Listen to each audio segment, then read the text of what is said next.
అందరికీ నమస్కారం. నిన్న దేశమంతా చూసింది. రాహుల్ గాంధీ గారు హై వోల్టేజ్ హైడ్రోజన్ బాంబ్ లాంటి నిజాన్ని పేల్చడం జరిగింది. ఇది మోడీ గారి మోసం మీద పేల్చిన బాంబు. ఇది ఈసీఐ చేస్తున్న దగా మీద పేల్చిన బాంబు. రాహుల్ గాంధీ గారు ఒక్కొక్కటిగా తీగలాగుతున్నారు.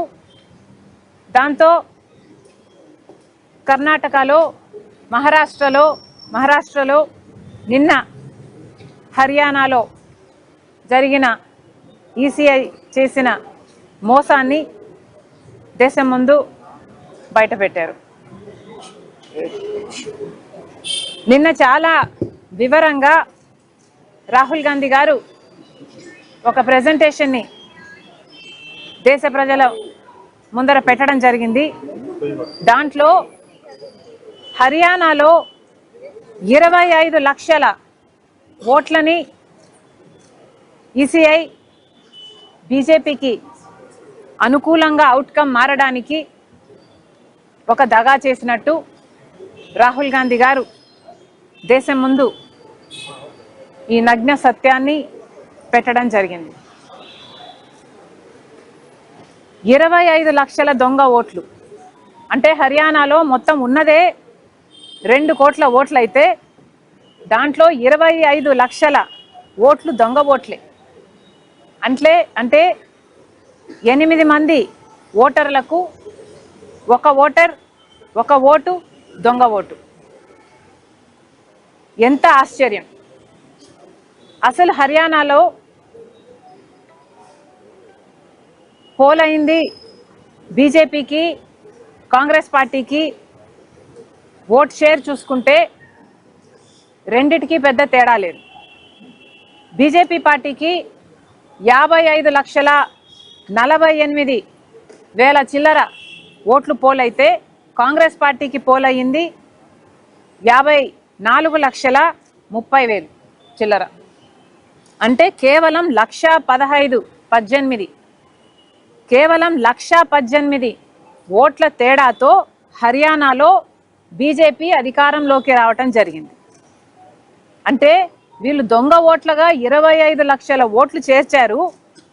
దాంతో 1,18,000 ఓట్ల తేడాతో బీజేపీ పార్టీ హర్యానాలో గవర్నమెంట్ ఫామ్ చేసింది. ఇది సర్కార్ చోరీ కాకపోతే ఏమిటి అని అడుగుతున్నాం.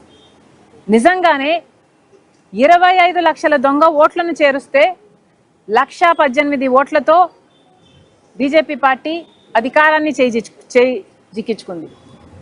ఓటు పర్సంటేజ్ చూస్తే బీజేపీకి 39. ఏది ఈ 25 లక్షల దొంగ ఓట్లు చేర్చిన తర్వాత బీజేపీకి వచ్చిన ఓటు షేరు 39.9.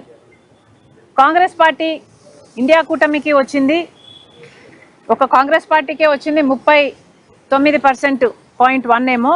కూటమి అంతా కలుపుకుంటే 39.3% వచ్చినట్టుంది. అంటే కేవలం 0.7%తో బీజేపీ పార్టీ అక్కడ గెలవడం జరిగింది. కాంగ్రెస్ పార్టీ అధికారం కోల్పోవడం జరిగింది.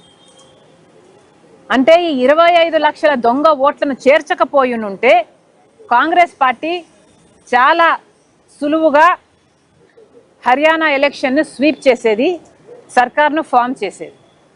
కేవలం 25 లక్షల దొంగ ఓట్లని చేర్చారు కాబట్టే హర్యానాలో బీజేపీ పార్టీ సర్కార్ని ఫామ్ చేయగలిగింది మోసం చేసి. ఇంత అన్యాయం జరిగింది హర్యానాలో. హర్యానాలో ఎగ్జిట్ పోల్స్ మొత్తము కాంగ్రెస్ పార్టీ అధికారంలోకి వస్తుంది అని చెప్పిన తర్వాత కూడా ఈ మోసానికి మాత్రమే, కేవలం ఈ మోసం కారణం చేత మాత్రమే బీజేపీ పార్టీ అధికారం చేజిక్కించుకుంది.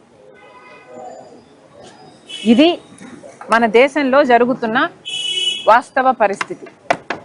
ఓట్ చోరీ ఎలా జరుగుతుంది, అసలు సర్కార్ చోరీనే ఎలా జరుగుతుంది, ఒక్కొక్క రాష్ట్రాన్ని బీజేపీ పార్టీ ఎలా దోచేసుకుంటుంది అన్న విషయాన్ని నిన్న రాహుల్ గాంధీ గారు దేశ ప్రజల ముందర